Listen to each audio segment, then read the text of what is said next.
Si vous suivez un peu l'actualité crypto, en ce moment c'est Binance qui est dans la sauce. Alors la dernière fois c'était multi-chain, heureusement pour multi-chain tout s'est réparé, tout va pour le mieux maintenant, mais ce qui se passe autour de Binance forcément ça a eu des répercussions sur le BNB et aussi sur le marché crypto en général. Après, honnêtement, le marché se porte plutôt bien malgré tout. On sent que la SEC, avec cette attaque contre Binance et ses aides, il tente le tout pour le tout. Personnellement, je n'ai pas perdu confiance envers Binance, et récemment, je vous ai fait un sondage sur Twitter, je vous ai demandé quel actif je pourrais avoir sur le portefeuille 2023, qui pourrait être intéressant pour aller faire du farming sur la DeFi, et vous aviez répondu en majorité le BNB. Alors on verra ça potentiellement dans un autre épisode, pour l'instant je vais pas acheter tout de suite du BNB, on va attendre un petit peu que la situation évolue, je préfère pas rentrer pendant qu'il y a de la panique entre guillemets, peut-être que justement c'est là qu'on aura le meilleur prix, mais je vais être prudent. Donc aujourd'hui on va aller faire quelques carabistouilles quand même sur la Binance Smart Chain, mais aussi sur la blockchain Gnosis. Et ce qu'on va aller voir sur Gnosis c'est le RMM de Realty. Alors je l'ai pas choisi pour rien, bon il y a deux raisons qui m'ont poussé à le choisir, la première c'est que j'avais envie de bouger un petit peu mes USDC qui étaient sur Compound, le yield est assez faible ici, je gagne 4% d'intérêt, et sur le RMM je peux avoir 6% d'intérêt. Bon le souci c'est qu'il faut que je change de blockchain et de stablecoin, mais j'ai trouvé le chemin parfait pour faire ça, et la deuxième raison pour laquelle je choisis le RMM, c'est parce que je suis en partenariat avec Realty, et du coup ça va me permettre de vous montrer que c'est facile de déposer des crypto-monnaies dessus, vous pouvez aussi déposer des tokens de propriété, et d'ailleurs en ce moment j'ai encore mon jeu concours avec Realty qui est d'actualité, c'était par rapport à la vidéo sur Layer 3, si vous achetez un token sur Realty, je vous en rembourse une partie, donc ça vaut le coup, ça vous permettra de découvrir un petit peu ce que c'est Realty, et en même temps vous pouvez récupérer de l'argent sur votre achat. Si vous êtes intéressé par ce jeu, je vous laisserai toutes les informations dans la description. Là on passe à la suite. Donc la première étape pour moi ça va être de retirer mes USDC qui sont sur Compound. Et avant ça d'ailleurs je dois connecter mon portefeuille, je l'ai pas fait. Voilà, c'est mieux comme ça, je peux aller sur le dashboard et là je vais pouvoir récupérer tout simplement mes USDC. Donc là je peux ajouter l'action, je vais pas tout de suite passer ma transaction, tant qu'à faire je vais optimiser, je vais aussi réclamer mes récompenses en Compound, on va tout retirer. Franchement il devrait y avoir plus de protocoles qui permettent de faire comme sur Compound et de passer plusieurs transactions d'un coup, c'est vachement pratique. Bon, tant qu'à faire, ces intérêts en Compound, je vais les échanger contre des USDC, on va passer 100% stablecoin. Alors c'est un actif qui est pas très liquide sur Polygon, donc j'ai un peu de perte quand je vais l'échanger, mais bon, pour le peu que j'échange, franchement, je vais passer à côté de 6 centimes, c'est pas très grave, je vais m'en remettre. Donc j'utilise LlamaSwap pour échanger mes Compound. Alors LlamaSwap c'est le nouveau nom du Meta-Aggregator qu'on a vu plein de fois sur cette série de vidéos, et le principe est simple, le Meta-Aggregator il va comparer en direct plusieurs agrégateurs et ça va vous permettre d'avoir le meilleur retour quand vous échangez une crypto. Je note un truc aussi ici, c'est que j'ai fait de la plus-value sur mes USDC, donc cette plus-value techniquement je devrais la noter sur mon tableur, c'est ce que je fais à chaque fois, mais je vais optimiser un petit peu, je vais tricher un petit peu et je vais pas noter tout de suite ma plus-value. Vous allez comprendre après pourquoi. Là du coup je vais bridger mes USDC vers Gnosis et au moment de la vidéo, pour moi le bridge le plus optimal pour faire ça c'est O3Swap. Il me permet de bridger mes USDC en perdant à peu près 60 centimes, j'ai pas trouvé mieux ailleurs. Donc je vais passer par là. Comme d'habitude, j'approuve la quantité que j'ai besoin d'échanger quand on est sur Polygon. Comme ça, j'évite toute mauvaise surprise. Et maintenant que c'est approuvé, je peux passer ma transaction. Alors ça me coûte aussi un tout petit peu de matic. C'est normal, ça va être converti en XDAI sur la blockchain Gnosis. Parce que c'est avec du XDAI qu'on paye les frais de transaction là-bas. Bon, O3Swap, ça fait un moment que je l'ai pas utilisé. Je pense que j'ai 2-3 minutes avant que mes cryptos soient arrivés. Donc en attendant, je vais passer vite fait sur mon Twitter. Je vous ai partagé ça. En ce moment, on a Ledger qui nous propose moins 30% sur leurs clés Nano S Plus et Nano X. En plus il y a des jolies couleurs avec. Le code promo c'est Color30. Donc si vous n'avez pas encore de Ledger ou de Hardware Wallet, franchement profitez-en. Je vous mets le lien dans la description si vous êtes intéressé. En plus de ça j'ai fait des tutoriels sur Ledger pour apprendre à les setup, à les utiliser, donc vous n'avez pas d'excuses. Alors ça y est, mes USDC sont sur Gnosis. Par contre j'ai fait une petite bêtise, j'ai des USDC, c'est super, mais j'ai pas de DAI. Du coup, il va falloir que je bridge des cryptos pour avoir du DAI sur Gnosis. Je suis obligé d'en avoir, c'est comme ça qu'on paye les frais de transaction. Et du coup, pour récupérer du DAI, je vais utiliser la fonction Refuel sur Bungee. Donc, je vais envoyer 0,1 matic, ce sera largement suffisant. Ça va me donner 7 centimes en DAI. Et avec 7 centimes, croyez-moi, vous pouvez en faire des transactions. Là-bas les frais c'est même pas un centime, même pas un dixième de centime. C'était l'histoire de quelques minutes du coup, maintenant j'ai du DAI sur Gnosis, je peux payer les frais de transaction et je vais me rendre sur encore une fois l'Amaswap pour échanger mes USDC vers du DAI parce que comme on l'a vu, sur le RMM c'est du DAI qu'on doit déposer. Enfin du XDAI, mais c'est exactement la même chose. Sauf que là, c'est le petit nom du DAI sur la blockchain Gnosis. On a mis un X devant. Donc comme d'habitude, j'approuve et j'échange mon USDC. Évidemment, comme les frais sont infimes sur la blockchain Gnosis, vous pouvez vous permettre d'approuver à chaque fois que vous échangez des cryptos. Vous voyez, ça me coûte même pas un dixième de centime. Mes USDC ont été échangés, maintenant j'ai que du DAI sur mon portefeuille, enfin sur la blockchain Gnosis. Je vais aller déposer ça sur le RMM et ensuite on va tout noter sur le tableur parce que j'ai fait pas mal de manipulations. Pour utiliser le RMM, c'est super simple, on se rend sur l'onglet Markets et on choisit la crypto qu'on veut déposer. Comme je vous ai dit, on a le choix entre du DAI et des tokens d'immobilier. Pourquoi il n'y a aucun intérêt sur les tokens d'immobilier? Parce qu'ils vont juste servir à pouvoir emprunter du DAI et à faire un effet de levier éventuellement par-dessus. J'avais fait une vidéo sur le sujet sur le RMM si ça vous intéresse, si vous avez envie de creuser un petit peu plus les fonctionnalités qu'il y a avec cet outil.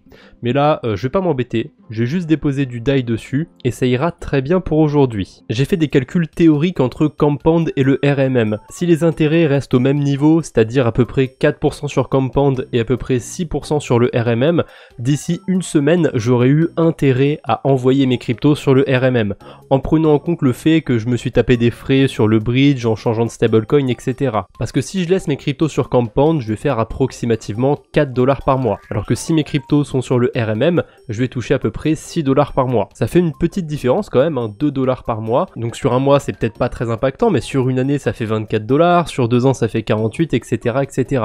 Alors, je vais pas rester un an ou deux sur cette stratégie, mais je pense que c'est quand même important de calculer ça, de voir si changer de stratégie c'est rentable et au bout de combien de temps ça va être plus rentable en fonction des frais. Si ça vous intéresse de savoir un petit peu tout ça, comment je suis rentré dans les calculs, je le ferai la prochaine fois en vidéo, donc n'hésitez pas à me le dire en commentaire. D'ailleurs je suis tellement habitué à utiliser la DeFi que j'ai même pas fait attention, mais évidemment le RMM m'a mis une petite sécurité en place. Vous voyez, il me reste 20 centimes de XDAI dans mon portefeuille, pourtant quand j'avais fait Supply j'avais cliqué sur maximum. En fait ce que fait le RMM c'est qu'il me garde une petite partie de XDAI dans mon portefeuille, en l'occurrence il a choisi une limite de 20 centimes et cette limite en fait elle me permet de garder un peu du XDAI dans mon portefeuille pour payer les frais de transaction. C'est très important, faites attention quand vous déposez la crypto qui sert à payer les frais de transaction, ne déposez pas tout, sinon après vous allez être embêté pour les retirer ou pour faire d'autres transactions. En parlant de transactions, j'ai ajouté la mienne sur mon tableur et vous voyez j'ai encore celle avec mes USDC sur Compound. Je vais me servir de ça pour calculer en fait ma plus-value et optimiser tout ça sur mon suivi de crypto en faisant le moins d'efforts possible. Donc ce que je fais, c'est que je vais copier cette valeur d'USDC, c'est ce que j'avais déposé sur Compound, et au lieu d'aller calculer ma plus-value, je vais tout simplement considérer que j'ai échangé mes USDC contre des DAI. Il n'y a pas une différence de 50 $, donc pour moi c'est pas choquant de le noter comme ça. Vous voyez, il y a une différence de 80 centimes, et du coup j'identifie ça en mettant des guillemets. Vous voyez, j'ai mis des guillemets à swap, ça veut dire que en réalité j'ai pas vraiment fait que échanger mes cryptos. Il y a de la plus-value là-dedans, mais j'avais la flemme de le noter, donc c'est comme ça que je note qu'il y a eu des petites carabistouilles sur mon suivi, mais au moins ça me permet d'être rigoureux sur mon suivi et d'optimiser aussi mon temps. J'ai pas besoin d'ajouter 10 000 transactions, là j'en ai compacté plusieurs en une seule. Et évidemment, ce ne serait pas complet si je ne mettais pas à jour sur mon application Delta. Donc là c'est ma transaction sur les USDC qui sortent de mon portefeuille, et là je rajoute la transaction avec les DAI qui rentrent dans mon portefeuille. Normalement si tout va bien, j'ai pas fait de bêtises, donc aujourd'hui j'ai 6004 $ sur le portefeuille. C'est pas fameux par rapport aux derniers jours, on voit qu'on a baissé un petit peu. Alors ça c'est normal, je suis un peu exposé quand même au marché, j'ai de l'Ether, j'ai du Bitcoin, j'ai du Atom aussi que j'ai acheté dans le dernier épisode. J'avais mis 500 $ dessus, ça a déjà perdu 64 $. Honnêtement j'étais rentré avec un mauvais timing, mais je pouvais pas anticiper le fait que la SEC attaque Binance et saisit en justice. C'est les aléas de la vie, c'est comme ça, et c'est pour ça aujourd'hui que j'ai voulu déposer des cryptos sur le RMM. Ça me permet de vous parler vite fait de Realty, c'est un projet dont je vous ai parlé plus plus d'une fois avec qui je suis en partenariat depuis des mois, mais justement ça vous permet d'investir sur de l'immobilier américain, et quand il se passe un truc du côté des cryptos, généralement l'immobilier américain il va pas s'écrouler. Donc ça peut être bien quand on commence à avoir un portefeuille assez conséquent de se diversifier un petit peu, et forcément je vous conseille Realty, ça marche plutôt bien, il le prouve encore, et votre argent ne dort même pas dessus puisque quand vous détenez des tokens de propriété, vous avez 9 à 10% d'intérêt sur vos tokens de propriété. Si vous voulez découvrir Realty, n'oubliez pas qu'il y a encore mon jeu autour de ça, je vous rembourserai une partie de votre token si jamais vous allez en acheter un. Allez, c'est fini pour Realty, on passe à la suite et on va du côté de la Binance Smart Chain. Donc sur la Binance Smart Chain, j'avais une stratégie assez particulière, j'ai déposé des bitcoins sur Venus, et par-dessus ces bitcoins, j'empruntais des stablecoins. Je me suis dit que comme ça, j'allais pouvoir faire travailler ces stablecoins et du coup générer des revenus que je pourrais convertir plus tard en bitcoin, on verra, peut-être que je les convertirai dans d'autres cryptos. Et ça me convient pas trop ce que j'ai fait. Donc ce que j'ai fait, c'est que j'avais emprunté du BUSD, je l'ai converti dans un autre stablecoin pour le déposer ici sur MacPy. Alors ça va quand même, hein. Le stablecoin que j'ai déposé, il me rapporte 13% d'intérêt. C'est pas non plus ridicule. Mais je suis payé dans des cryptos qui sont volatiles, donc j'ai envie de changer un petit peu. Donc ce que je vais faire, c'est que je vais tout simplement retirer mes USD+ de MacPy et je vais aller les convertir vers un autre stablecoin pour aller les faire travailler ailleurs. Tant qu'à faire, on va optimiser, hein. Je vais aussi réclamer mes récompenses sur MacPy et je pense que je vais aller convertir tout ça en BNB pour rembourser un peu mes frais de transaction. Et les intérêts que je ferai sur la future stratégie, là je les garderai pour éventuellement convertir mes récompenses en Bitcoin, on verra bien. Donc je clique sur Claim et je vais récupérer 2 tokens. Donc j'ai 3 $ et des poussières de WOM et 43 centimes de MacPy. Alors c'est vraiment pas beaucoup, je sais même pas si ça va être rentable de les échanger les MacPy. D'après l'Amaswap, ça va me coûter 12 centimes en frais de transaction, j'en ai pour 40 centimes. Je devrais rentrer dans mes frais. Alors tant qu'à faire, je voulais rester sur l'Amaswap pour échanger mes USD+ en USDT, mais il s'avère que c'est vraiment pas terrible de passer par ici. Vous voyez, les agrégateurs qui l'utilisent, ils sont pas tip top. Donc je vais aller directement sur Odos. C'est un agrégateur dont je vous ai parlé récemment, ils ont pas lancé de token encore, donc autant l'utiliser pour farmer un potentiel airdrop.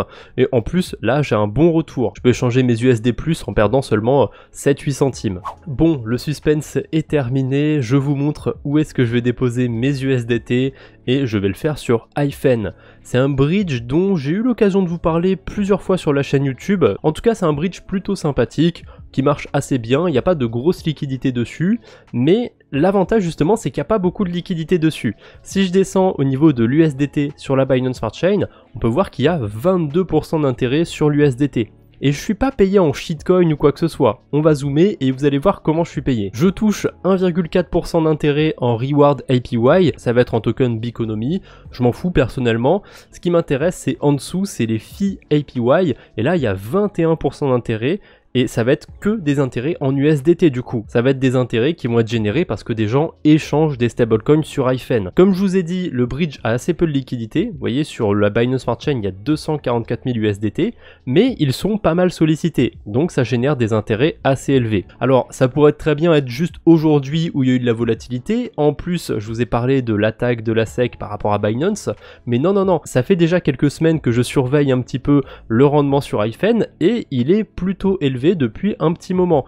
Pas que sur la Binance Smart Chain, mais j'avais déjà des cryptos sur cet écosystème, donc j'en profite. Par contre, j'ai fait des calculs et dans mon cas, ça va pas être rentable d'aller staker mes USDT et de toucher les Reward APY. Du coup, je vais juste me contenter des frais qui sont de plus de 20% et je vais pas aller staker mes USDT. Donc, j'aurais même pas à me soucier en fait des récompenses bonus d'Hyphen, je vais pas en toucher. Parce que comme souvent sur la DeFi, les transactions, elles se font en 2 fois. On va d'abord déposer dans la pool de liquidité et ensuite notre preuve de dépôt dans la pool de liquidité, on va la confier au protocole pour avoir des intérêts bonus. Là, je vais m'arrêter à la première étape, c'est largement suffisant pour moi parce que ce qui m'intéresse, c'est les frais. Et du coup, ça va aller vite, hein. J'ai juste à approuver mes USDT et les déposer, donc passer 2 petites transactions. Ça y est, j'ai fini de bouger mes cryptos pour aujourd'hui. Alors, j'ai tout noté sur mon tableur par rapport aux USDT. Je vous laisse aller le découvrir par vous-même dans la description, vous avez le lien. Et je vous laisse aussi découvrir Realty si ça vous intéresse. Allez, je vous embête pas plus, on se retrouve bientôt j'espère, d'ici là portez-vous bien, salut tout le monde!